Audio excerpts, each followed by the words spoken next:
Good day to all of you joining us for the earnings call for the fourth quarter and for the full financial year 23-24. FY24 has been a year of consistent operational performance with a revenue growth of 13% despite the global macroeconomic uncertainties and volatility in the media and communication industry over the last few quarters. We have done well to maintain industry-leading EBITDA margins at 29.5% for the year, even while we continue to invest in expanding our talent base through all the 4 quarters, with a net addition of 1,535 Elxsians through the year. Now I come to a summary of the financial performance in FY24. Our revenue from operations were at rupees 3,552 crore, a year-on-year growth of 13%, EBITDA margin at 29.5%, PBT margin at 28.5%, profit before tax grew 11.9% to 1,048.7 crore. And actually, this is the first time our full year PBT crosses rupees 1,000 crores. Coming to the summary of the financial performance in Q4 of FY24, our revenue from operations came in at rupees 905.9 crores, a degrowth of 0.9% quarter-on-quarter, and a growth of 8.1% Y-on-Y. And the operating revenue growth, actually on constant currency basis, was had a degrowth of 0.6% quarter-on-quarter and 7.2% growth Y-o-Y. EBITDA margin came in at 28.8% and the PBT margin at 27.9%. The Board of Directors have recommended a final dividend of 700%, that is rupees 70 per equity share of par value of rupees 10 each for the financial year ending March 31st, 2024, subject to the approvals by the shareholders of the company at the AGM. We had laid down a strategy of integrating our design business deeply with our key industry verticals, complementing our software and digital business with a design-led proposition. This is now complete with a seamless end-to-end proposition from ideation to market introductions. This is enhancing our competitive differentiation, providing early visibility into customer product roadmaps, and creating larger downstream development deals. Over 90% of our industrial design and visualization revenues are now directed to customers in our 3 main verticals, while the remaining comprises of innovation and design-led projects in other industries, including consumer packaged goods, retail, energy and utilities, manufacturing, adding diversity to the application of digital design and seeding possibilities for future verticals for the company. This has been classified as others in the segment report. Starting with this quarter, we are reporting this integrated view of our industrial design and visualization business in all 3 verticals and not standalone. So our software development services, SDS, combines the erstwhile EPD revenues and IDV revenues into the respective verticals as one segment, with a system integration and support constituting the other segment. Now let me provide a summary of the key industry verticals and segments for the company. If you look at our transportation business during the financial year, our transportation business grew strongly at 20.5% year-on-year in constant currency terms, and now accounts for almost 50% of our overall SDS revenues. And out of this, the work that we do for the OEMs constitute over 56% of our overall transportation business, and we're now embedded into the SDV programs of 5 global OEMs.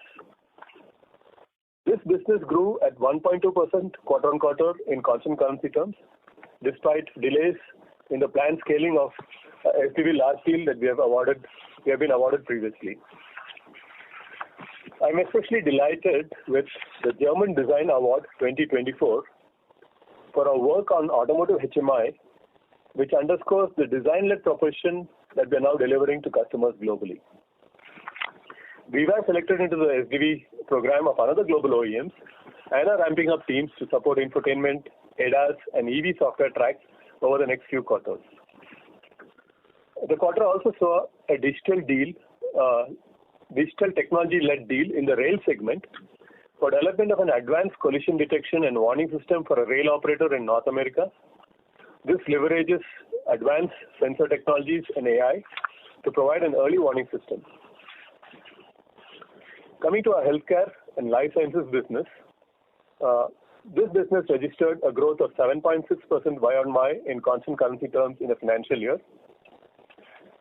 We have established a strong foundation for continued growth with addition of 5 marquee customer logos in the year and expanded capabilities and platforms in new growth areas such as digital therapeutics and connected health. The Offshore Development Center for Innovation and R&D we announced in March 2024 for Drago Medical, the German headquartered leader in critical care and safety equipments, demonstrates the relevance of a technology and design expertise and deep domain capabilities for next generation healthcare. We are investing and winning deals with GenAI-led solutions for the healthcare industry, including identification and elimination of toxic materials from the medical device supply chain. We are building platforms and winning deals for digital therapeutics, an emerging and strongly growing theme for the healthcare of tomorrow. Coming to the media and communication business, this business declined 2.6% in constant currency terms during the financial year. This quarter saw a merger-led impact of a deal ramp down with one customer. However, considering the severity of challenges in the media and telecom industry, we have done well throughout the year to protect business, add marquee customers, and increase wallet share with key customers. We are seeing growth in operator revenues and our overall customer base. Even as customers continue to tighten budgets and optimize spend, we believe that there are opportunities in contributing to the revenues through advertising technologies or ad tech and enabling OpEx reductions through automation and transformation of network operations. We are actively investing in offerings, platforms, and partnerships for both areas. Both leverage AI and GenAI to deliver speed and autonomous operations.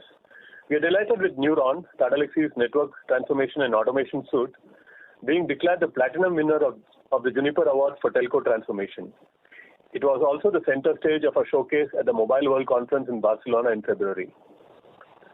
The power of a design-led proposition is best underscored with a multi-million US dollar program we won late in this quarter for the customer experience transformation of video services of a leading Africa plus Middle East operator operating in over 25 countries. This also demonstrates new opportunities for us in new markets such as LATAM, Middle East, and Africa.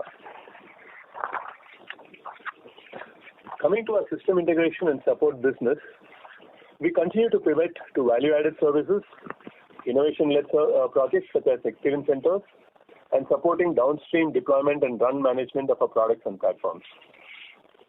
Q4 revenues and growth was impacted by hardware shipment delays due to the Red Sea shipping crisis, which did not allow us to deliver and build some revenues. Despite this, it grew credibly by 18.6% in the financial year 24 in constant currency terms, getting close to a 100 crore business in this financial year. From a customer standpoint, we are transforming our customer base across industries with a significant shift towards OEMs in the automotive industry and operators in the media and telecom industry. While we continue to invest in deepening our key customer relationships, this is reflected in a strong growth in our top 10 and top 25 customers across the company. From a talent perspective, we continue to invest ahead of time in building a talent pipeline. We are expanding our presence across locations in India and overseas. Our employee retention continues to be the best among our peers and industry at large at 12.4%. We added 178 Elxsians net additions in the fourth quarter and 1,535 Elxsians in the full year. And we have a planned intake of fresh engineers and laterals through FY25. On the AI and GenAI front, we continue to invest strongly in solutions, POCs and projects, and ramp up of talent across the company.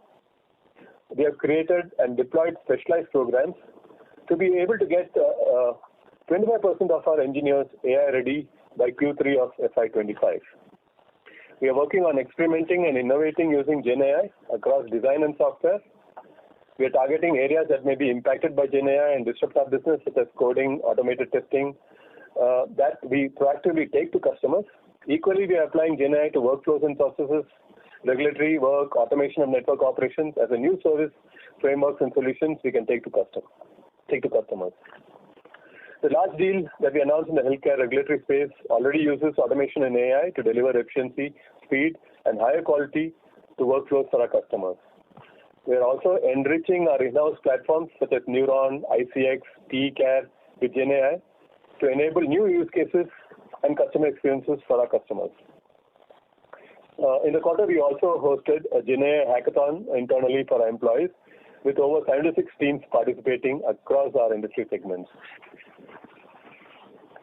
Even as we step into the new financial year, we are pleased to announce 2 new members to the board. Mr. Soumitra Bhattacharya has had an illustrious corporate career, especially in the automotive industry, with over 28 years with Bosch Group. He serves as the chairman of Bosch Limited and is a director for IFQM, an industry-led initiative focused on quality excellence and innovation. Mrs. Ashu Suyash is a highly respected leader and served as the MD and CEO of CRISIL, among leadership roles across many leading institutions. He has recently set up Colossa Ventures, an investment ecosystem for women entrepreneurs, and is an independent director on a few boards, including Hindustan Unilever. We look forward to leveraging the rich experience and network, industry knowledge, and strategic inputs from our new directors. In summary, I'm pleased with our overall performance and resilience in revenues, margins, and customer additions throughout the year in a volatile macroeconomic environment. We are entering the new financial year with a commitment for growth and a continued confidence in our differentiated and integrated design digital capabilities.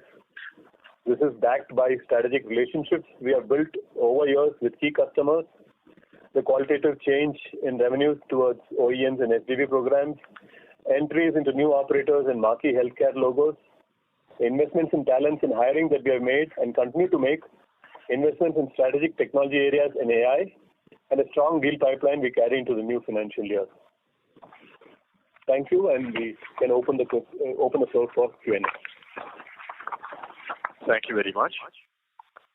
We will now begin the question and answer session.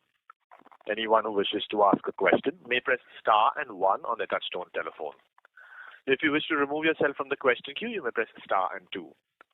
Participants are requested to use handsets while asking questions. Ladies and gentlemen, we will wait for a moment while the question queue assembles. The first question is from the line of Bhavik Mehta from JP Morgan. Please go ahead.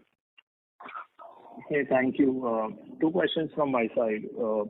Firstly, on the media client, can you just give more color in terms of whether it was in the media vertical or in the telecom space? And if you can quantify the ramp down as well for the quarter, and is this something which is completely done, or should we expect some further ramp downs in the coming quarters as well? And the second question is on margins. We saw margins decline by more than 100 basis points this year. So how should we think about margins for next year, given that the demand environment has not changed? So are you targeting to maintain margins, or do you still have some levers where we can see some margin expansions? Thank you. Yeah, so I think the dip that we had with one account was in the media operator segment. It impacted almost 3%. That one single degrowth that we've had with one customer. Coming to the margins, I think we are pretty confident with the sort of pipeline that we have, and the levers that we have to manage our margins. So we are definitely looking back to come back to the margins for the full year that we delivered in the last financial year. So I think that is what we would focus on. Yeah, just to add, Bhavik, we are done with the ramp down. So that doesn't continue or decline further. Okay, just a clarification, this 3% impact is for the quarter at an overall level, right? No, at the MCV level. At the MCV level. Yeah, so media and communications, if you note, degrew just a little more than 4% for the quarter, out of which about 3% was attributable to the single customer and the single ramp down. we are done with that this quarter. So when we start the next quarter, we have no further impact from that customer. Okay, got it. Thank you. Yeah, otherwise, we would have ended up just about neutral. So that's the point. Okay, thank you and all the best. Thank you. Thank you. The next question is from the line of Sulabh Govila from Morgan Stanley. Please go ahead. Yeah, hi. Thanks for the opportunity. So my first question is on the transportation business. So just wanted to understand that there are multiple moving parts in the sense that on the one hand we have OEM related business where we see SDV projects coming in, and then at the same time there is a delay in the form of ramp up of some of these projects, and also X of OEMs, some of the tier 1 business could be coming off. So just wanted to understand that right now the sort of growth that we've posted, which is 1.2% Q on Q, when can we think about this accelerating, given that there are multiple moving parts there? Yeah, it is. As we rightly talked about, currently 56% of our business comes from OEM. So if you look at it in the previous financial year, I think our tier 1 business was more like 60% and OEM business was more like 40%. I think we've done exceedingly well to transition this into a lot more focused on the OEM business and the sort of deals that they've been winning. Yes, there have been some delays in one deal that we have won, but we definitely see that ramp up picking up towards the later half of this quarter. So I think our focus is to continue to exploit the opportunities that we see in the OEM business. Tier 1s, we used to have a large portfolio of tier 1s. So what we're really focusing is to really focus on select key tier 1s that we believe will continue to grow strongly. And in these tier 1 businesses, we are looking at consolidation opportunities. So we are not abandoning the tier 1 business because we still believe that there is opportunities there, and there are a lot of consolidation opportunities that we are bidding for at this point in time. So that is something we will strongly focus on, and we hope that the delays and the issues that we are seeing in the industry over the next this quarter, we will see that coming to a close, and we will hopefully be able to ramp up on all the deals because we have done all the necessary work that is needed for preparation. We have the pipeline available. So it is a question of ensuring that we ramp up and the customer decisions are taken and we move forward. Okay, understood. And my second question was on the media vertical. So I just wanted to understand that while you mentioned that this particular ramp down is now over, and you also see some of the opportunities in other parts of this vertical. So just wanted to understand that from a overall outlook for this vertical in the coming quarters, versus what we've seen overall in the last year, which is sort of a decline for the full year. So should we expect in the coming quarters an improvement in the outlook for this vertical, given what you see today? We believe that we have bottomed out in Q4 for this vertical. We have, of course, internally we have done some amount of restructuring in the way we go to market in this particular vertical. We made some strategic choices. I'm pretty confident that we will see growth coming back into this vertical as we move into the Q1 and Q2 of this financial year. So the pipeline is building up, and I'm pretty bullish that we will see a recovery. Understood. Thanks for taking my question. I'll get back in the queue. Thank you. Thank you. The next question is from the line of Vimal Jamnadas Goyal from Alchemy Capital Management Private Limited. Please go ahead. Yeah, thanks for the opportunity. So two questions on auto. Firstly, on the deal ramp-up, last quarter we had roughly 2% growth. We would have expected that with the deals that we had won in Q2, they would have contributed in Q4. And so would this 1.2% growth include those ramp-ups, or this 1.2% has come without that? Because we're talking of the delays in the deals that we won in Q2 as well, right? So how should we think about that match? So that, we have ramped up a very small team, so the full ramp-up has still not happened. So you can practically say that 1.2% doesn't include any ramp-up from that deal. So we're expecting that ramp-up to happen in the later half of Q1. Right. So basically the ramp-up part has already started. Yeah, pretty small ramp-up has started. The actual deal is a multi-year deal, but we have not been able to ramp up to the initial expectations because we had certain customer-related issues, and we are hoping that will get over towards the end of this quarter. Okay. And how much has our OEM business grown as compared to FY23 in FY24? What was, if you can give me the number? The OEM business was about 40% in the last financial year. This financial year, the FY23 was 40%, FY24 was 56%. Okay, so this 56% is for the entire FY24, not for Q4. Correct. No, entire. Yeah, so Vimal, maybe I can just add, the OEM business grew by about 40% year on year. Okay, so which implies that there is a significant decline in the tier 1 Okay. Yeah, that's correct. And we've bottomed out there is what you're saying. That's right. Yeah. Okay. And next question is for Gaurav. Maybe if you can help us understand the puts and takes for the margin performance this quarter.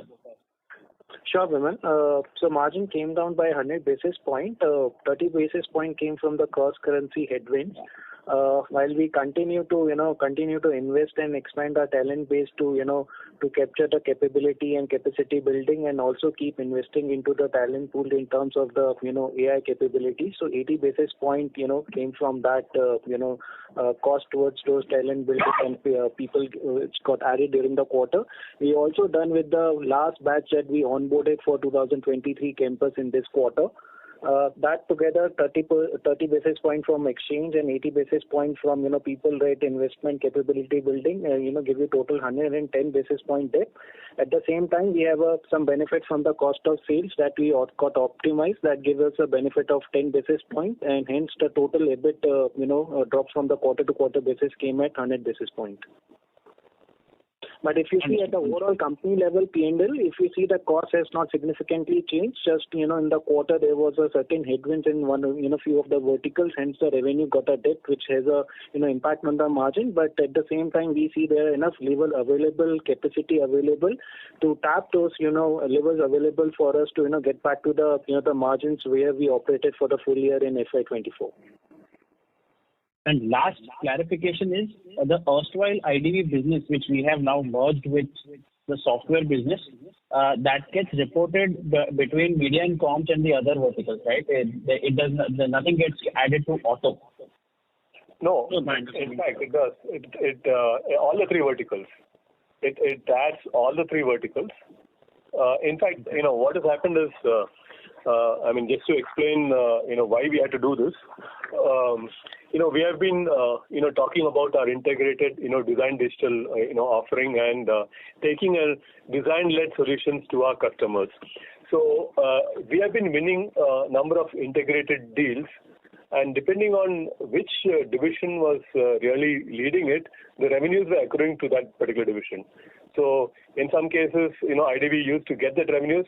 It was not only the design revenues; it also included the software revenues.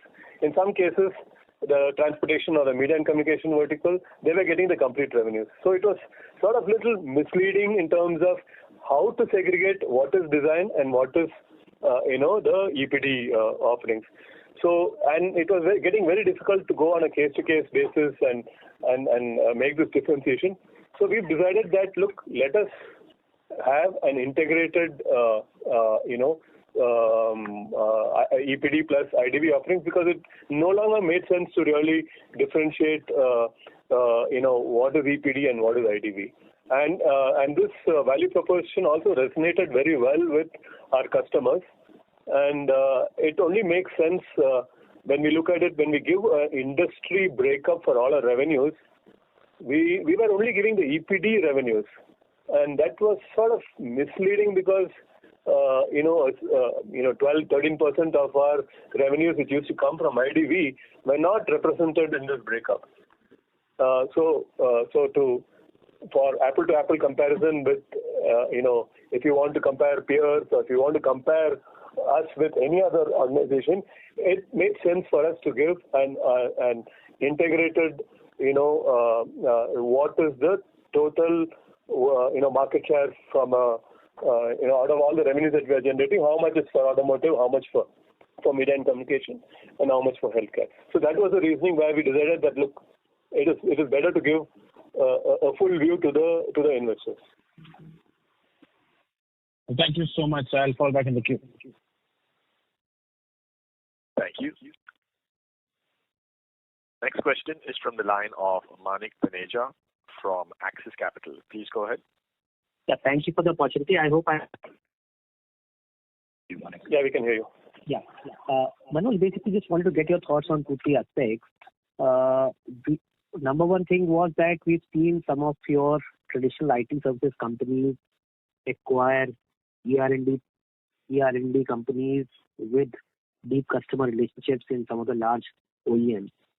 So how do you think that, coupled with the fact that as customer spending moves towards middleware aspect, how does those two aspects impact competition for pure play ER&D companies like ours? That's question number one. The second question was with regards to just understanding your prospects in terms of FY25, in terms of growth across different industry segments. Like this year, growth was led by automotive in a very significant manner, while we had some challenges on the media side, while healthcare started to pick up towards the later part of the year. So how should we be thinking about the growth dynamics across the 3 industry segments going into FY25? Thank you. Sure. So I think, it is a fact that, we trying to get into acquisitions, and that is a challenge that we need to face. I don't have a specific view on it. We would treat it as any other competition, but however, we are pretty confident on our design digital offerings that we have, and we have built the capability organically over many years, right? Almost 30 years we have been in this business, so we clearly know what ticks in this industry. We have built the processes that we need to deliver value on a sustained basis to our customers, and many of the relationships that we have with our customers are more than 10 years, 15 years, 20 years sort of relationships that we have. So yes, we are looking at some of the news that we read in terms of acquisitions and so on, and we will take it on a case-to-case basis. From our side, we are deeply focused on our existing customer base. We are really deeply focused on building our executive connect and deepening our relationship with our existing customers and ensure that we grow with those customers. So coming to FY25 growth, we don't usually give our guidance, but I believe that I'm very happy with the sort of growth that we have seen in the automotive industry in the last financial year, and the push for us is to really repeat that sort of a performance. At the same time, to really see how we can. I've talked about bottoming out of the MCV business. We are really hoping that MCV business will start, contributing to the growth of the organization. I'm pretty excited with the HLS business. You know that we've had a issue with MDR, and as a result of which our growth rates slowed down in the last financial year. I think we have put all of that behind us, and we really hope that we will be able to accelerate that in the financial year. So overall, I strongly believe that we should be able to put up a better performance from a growth perspective as compared to last financial year. Okay. Sure, please. You can go ahead. Add a little bit from my side, and this is Nitin here, especially because I'm a little closer to some of these M&As that we see and read about.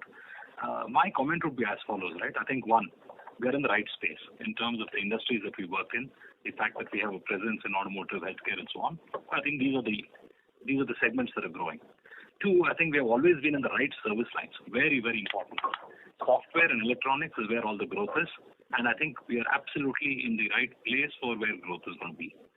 Three, I think we are winning the right deals. If you look at the pivot that we've made over the last few quarters, I think you're seeing not just the significant growth that we're driving from OEMs, but from the right kind of deals, including SDV. And lastly, I think we are in the right country, because your scale, your capacity, your ability to deliver will all come from India. In my view, I think some of the acquisitions that we're seeing are endorsing the fact that we have the right ingredients and the right ticks in the right boxes. And many of the acquisitions are just an attempt to get into the same space with possibly companies that have relationships, legacy capabilities, and now they have a lot of lift and shift to do. That's the way I would read it. If I can prod you on one more question. So, like you mentioned that we certainly expect FY25 to be better. It's for potentially bottoming out of media and communications vertical, and while transportation expected to do well. Given some of these ramp-up challenges on the transportation side in the near term, should one probably be expecting this growth improvement to be more back-ended, with possibly near term being as subdued as what we've seen in the more recent past? Yeah, we will grow out of it, right? I mean, we've had a issue in our media and communication business in the quarter. We definitely will grow out of it in the quarter. Similarly, from the transportation business also, if you look at it, we will grow out of where we exited last quarter, right? So, in my perspective, we definitely will do better, including in Q1, and that momentum will carry forward through the financial year. Sure. Thank you. All the best for the future. Thank you. Thank you. The next question is from Apurva Prasad from HDFC Securities. Please go ahead. Yeah, good evening. Thanks for taking my question. So, Manoj, I wanted your thoughts on how should we look at a trade-off between growth and margins. So what I'm trying to get at is, would you rather be okay with growth at the current levels and 30% margins, which is what you have maintained in the past, or do you think there is a business case for reinvesting some of these higher margins to chase better growth? So the mandate from our board is very clear, Apurva, and I've maintained this repeatedly, right? So we can't chase growth at the cost of margins. So we definitely need to maintain our margins as well as look at growing at a faster rate, right? So the focus from our point of view, from a management point of view, and the strategies that we have in the organization, the sort of investments that we are making is all towards accelerated growth without reduction in margins.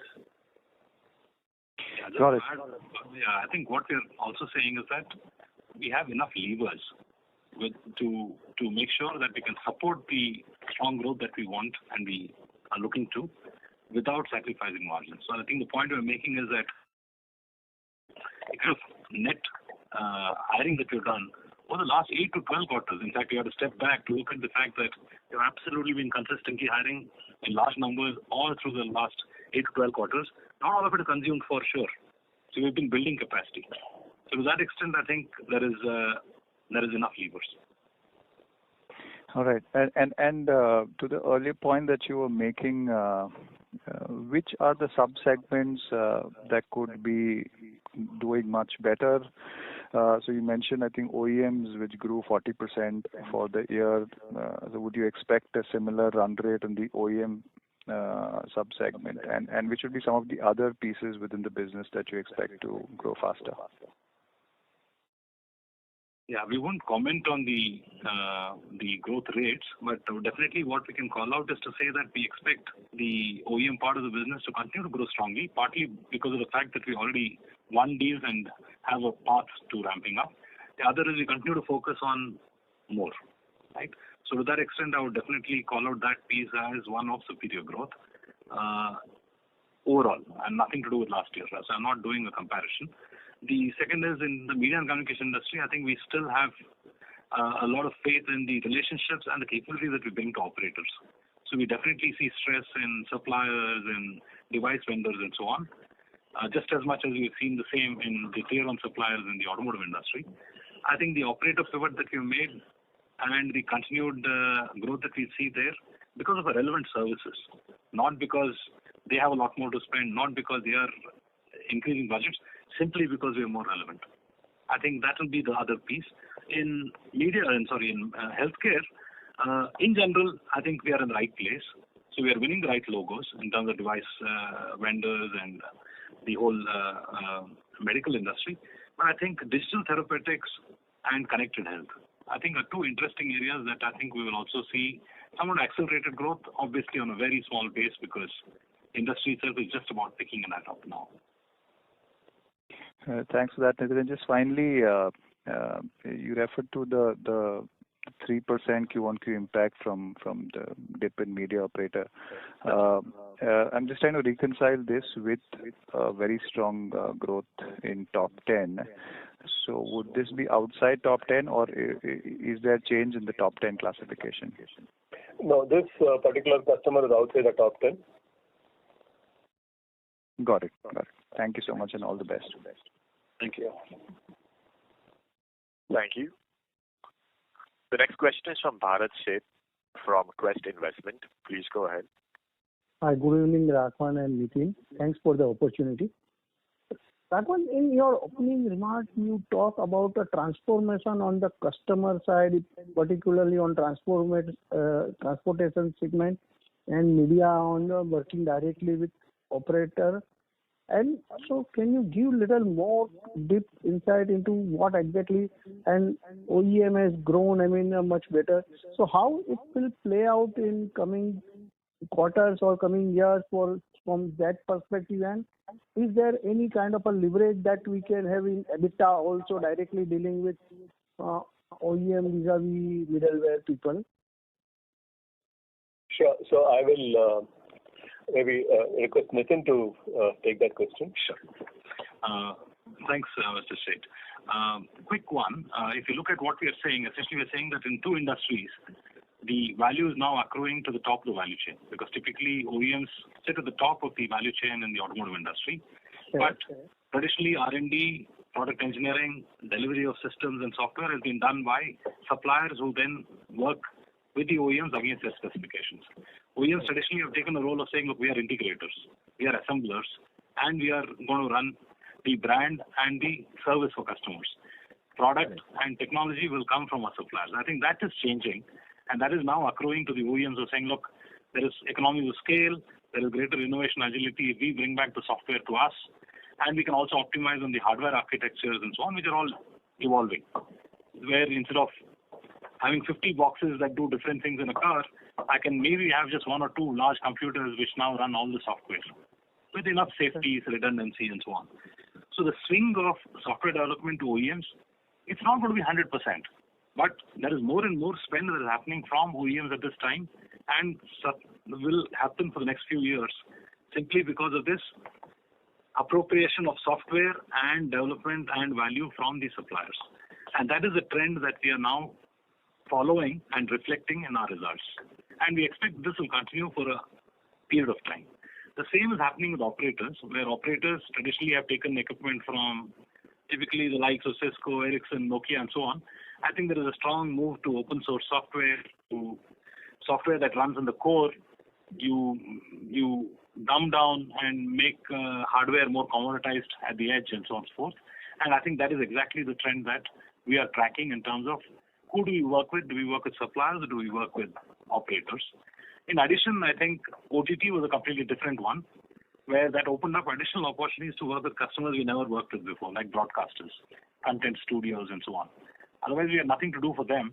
We suddenly found that we could actually help them go direct to consumer with OTT platforms and so on. So I think that is the trend that we are following. So I think both are consistent long-term trends for these two industries. And I think that is what we are really tracking and reporting. Now, this does not have a direct bearing on EBITDA. Yes. To that extent, EBITDA is still a function of where do you deliver from, what services do you deliver, and the quality of your delivery. I think that is where we excel in general, and that is why our margins are superior, not because of the kind of customers we work with, but because of the work we do. So that continues. It's just that the who you do it for is changing, right? In fact, sometimes larger deals can also mean that you may have to give a little more in terms of the pricing that you offer. But we are confident that we will have enough levers to manage margins while we pursue growth. Sorry, it's a long answer, but I thought it's important to answer. Fair. I understand. I sincerely appreciate. But is that, that that continues of, getting continue. Earlier we were doing short-term project and small size. So now the project size is increasing substantially and kind of a continuity. It is a little longer vis-a-vis what earlier we had in both those places. That's correct. So I think, and in fact, I would say that this is a trend that we have been both reporting and sharing with analysts and investors at large, that we are slowly seeing the shift of product R&D and ER&D to more strategic and less discretionary and less project-based, partly because there are life cycles of the product, especially with software, where you're going into continuous mode of improvement and updates. So it doesn't stop with the launch of the product into the market. It continues post the launch and update over cable, over connected. So I think engineering itself. So what are that can, earlier on small basis we were going at very rapid pace, but there is now the pace has become negative. So when expect those kind of a pace again coming?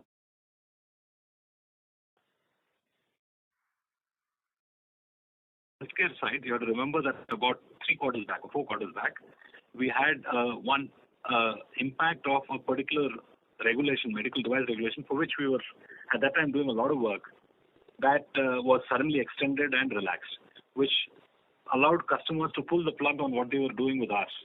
And we had an actual significant hole in our revenue streams in a single quarter. I think the business unit has done very, despite that big hole in the revenue that we saw on a very, very short-term basis. Right? So I think you have to reflect the growth of the BU in the context of the hole that we were in, rather than as year on year, it was so much growth previous year, and now what is your growth now? Part 2, I think we've added some very, very good customers over the years. So I think the journey continues.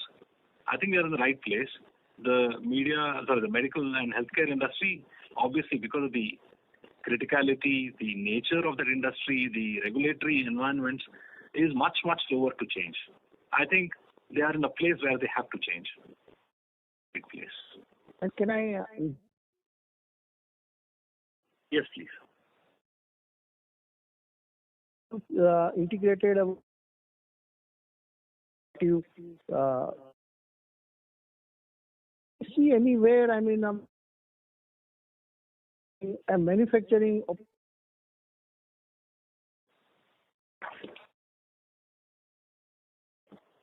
we manufacture products and so on, or getting our design and the whole software built in. Typically what we have been doing is we have been building, we have been working with our customers, helping them helping them in their design, as well as when they take it to the factory to enable that the products to be manufactured effectively. So that is something that we have been doing. We have been building, for example, samples for our customers, right? 50 units, 100 units, and so on. We have not gone into mass manufacturing, so far. But however, from a manufacturing perspective, it is also it's also an interesting opportunity for us, because manufacturing in India will definitely continue to grow. So we have services from an IoT perspective and Industry 4.0 perspective that we are incubating and we are building. And we believe that the manufacturing sector itself could also be a new opportunity area for us that we are incubating at this point in time. However, if your question is about will we get into manufacturing of the products for customers and so on, we may partner, but I don't think we will go and manufacture ourselves. Okay, thanks and all the best. Thank you. Thank you. Thank you.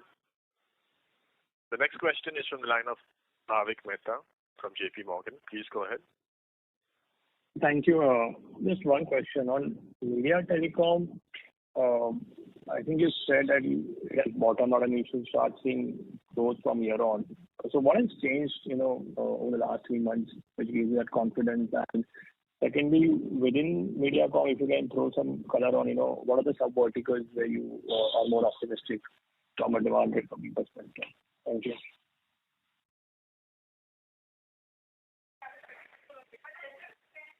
With key customers and prospects, we sort of have a better visibility on the spend from a customer perspective, especially the key customers, the top customers that we have in that business unit. We continue to grow strongly with those customers. As I've also said, we've made some changes in the way that business unit is structured. We've brought in certain new leadership. We have restructured the sales organization also. So there's a focused, I would say, campaign that we have run in the last quarter, and we are definitely hopeful of seeing those results in the subsequent quarters.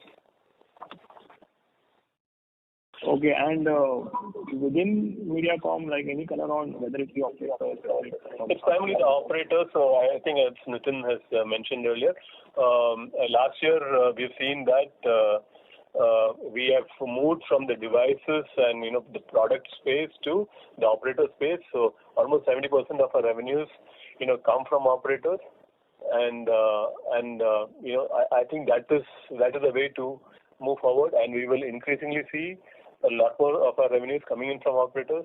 Operators are also thinking of digital, the cloud, AI, Gen AI, and so on. So all those capabilities that we are building are focused for the operator market. Okay, thank you. Thank you. The next question is from Salil Desai from Marcellus Investment Managers. Please go ahead. Hi Manoj, I just wanted to kind of reconfirm my understanding. This, the HDS reporting that you're now doing, is that just a reclassification, or is that like an organizational change also that has happened in terms of reporting structures or business heads and so on?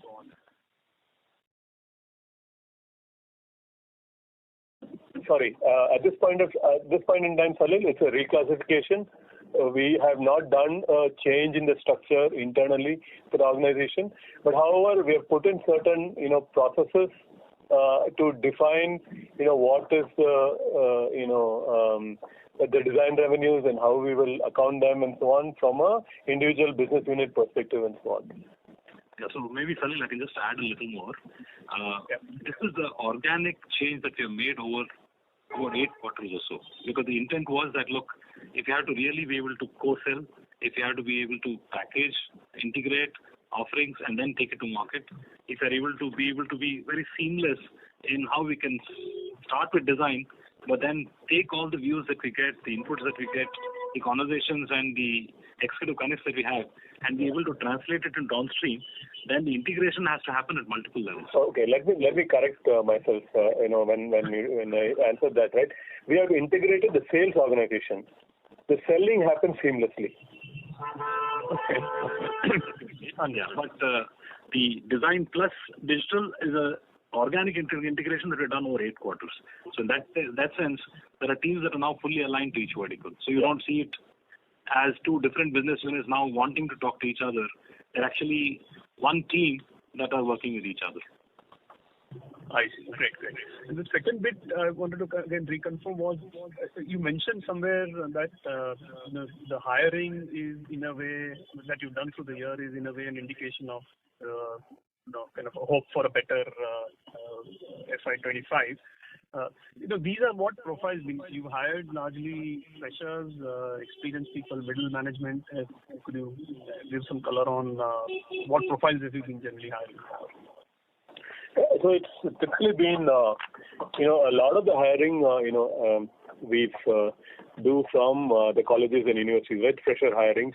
Almost about 70-75% of the hirings that we would have done would be, from campuses. Of course, we do take in laterals as well, depending on the specific, customer need and so on. But when we plan for a bench and when we plan for building capabilities and skills, a lot of it is based on, freshers that we would then, train and keep them ready for project engagements. Understood. Great. Thank you so much. Thank you. Thank you. Next question is from Karan from Phillip Capital India. Please go ahead.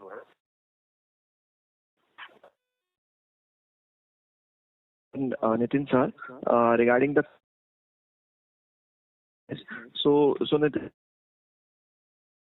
development work from tier 1s to OEMs. Now, how much of the work is being done in-house R&D with OEMs versus outsourcing to vendors like us? That would be a tough one to answer. Why? Because I think the journeys of different OEMs are different in the sense that if you look at a couple of OEMs, they've all been about, we don't want to give it to anybody, everything will be done in our homeland and be done by our nationality and so on. And I think they also turned around and said, look, that's not possible, not feasible, doesn't work, and it's too expensive. There have been significant deliverables and their timelines. And vendors, we also need to work with them because we are trying to run and run an engine. There are certain other organizations, very good small set active in India. Dual view of how do I use my own. So I think there is no one single evolving over time. Remember, all this is just about 2-3 years old in many ways. Okay. Thanks a lot. Yes, please. Thank you. Next question is from the line of Chirag Kacharia from Ashika Institutional Equities. Please go ahead.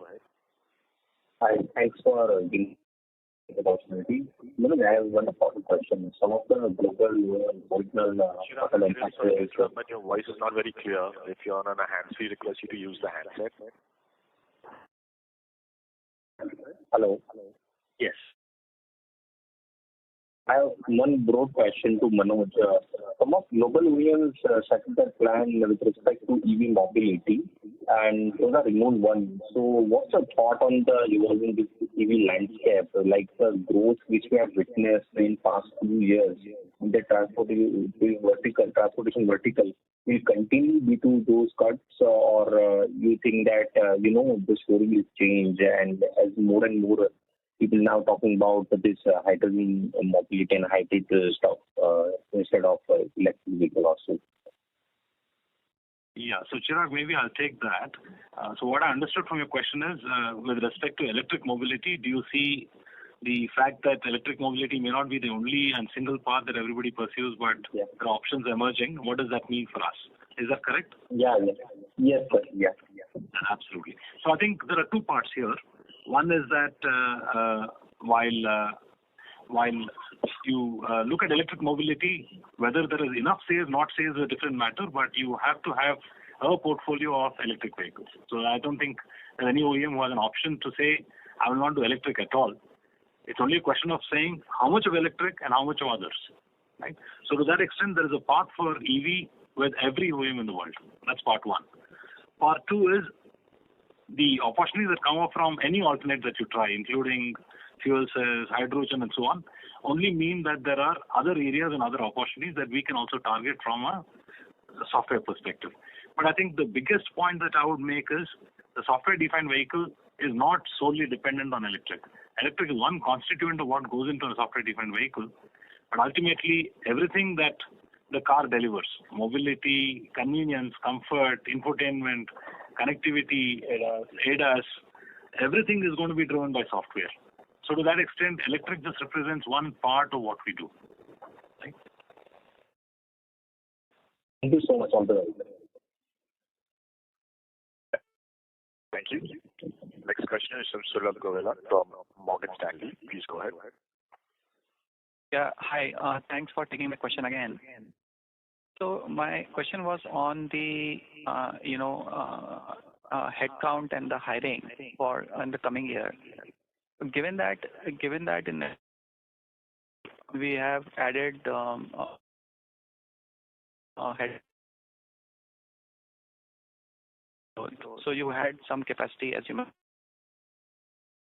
Think about the hiring trend, including.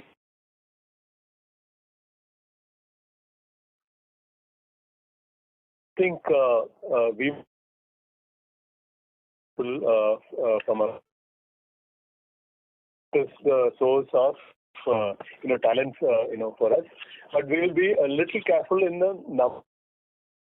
We'll definitely meter this a little bit again, shape up and so. From a fresher, additional perspective, we are looking anywhere between 1,500 to 2,000 engineers, and whether we will be at 1,500 or 2,000 would depend on the business situation and how the revenues are on need basis, and that we would continue to do again based on business. Okay, understood. And with respect to the type of contracts, so if I look at the on-site offshore mix as well as the fixed and time material contracts, then we had strong offshoring, but in the past 3-4 quarters, that's something that has sort of come off. And then same is with respect to fixed price projects coming off. So just wanted to understand what's the incremental nature of change in these contracts. So if you could highlight that.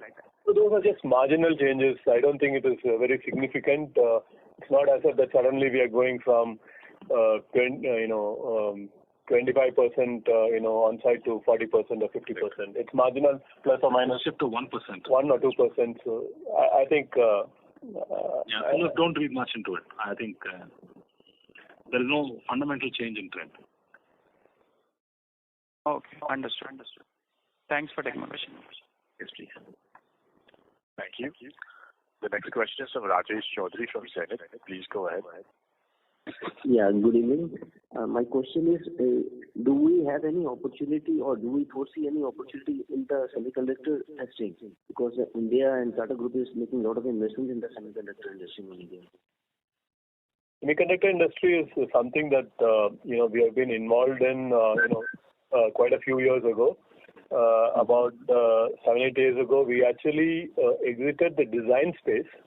But however, we continue to work with semiconductor customers in the software, the embedded and the firmware area. So definitely we have capabilities, especially relating to the vertical markets that we address, right? Whether it's automotive, whether it's media telecom or healthcare. We build solutions on the chips for these particular industry verticals. So as far as anything to do with these three industry verticals, we have a play. But we, at this point in time, we really are not getting into the design, the chip design aspects at this point in time. Okay, so we would only be involved in the testing phase, or the application development, or all of that. Application development, but that would only be related to the software part and not to any of the hardware part. Yeah, not into the chip design space. Okay, got it. Okay, thank you. Thank you very much. That was the last question in queue. I would now like to hand the conference back to the management team for closing comments. Thank you, investors. It was a eventful, FY24. A lot of changes happening in our market, but I believe we as a team, Team Elxsians, we have come out exceedingly well, shown a strong growth of 13% year on year. And as I stated, when I stand here looking at the new financial year, we really confident that on the pipeline and the conversation having with customers. And we really hope for another strong. Thank you so much. On behalf of, thank you for joining us, ladies.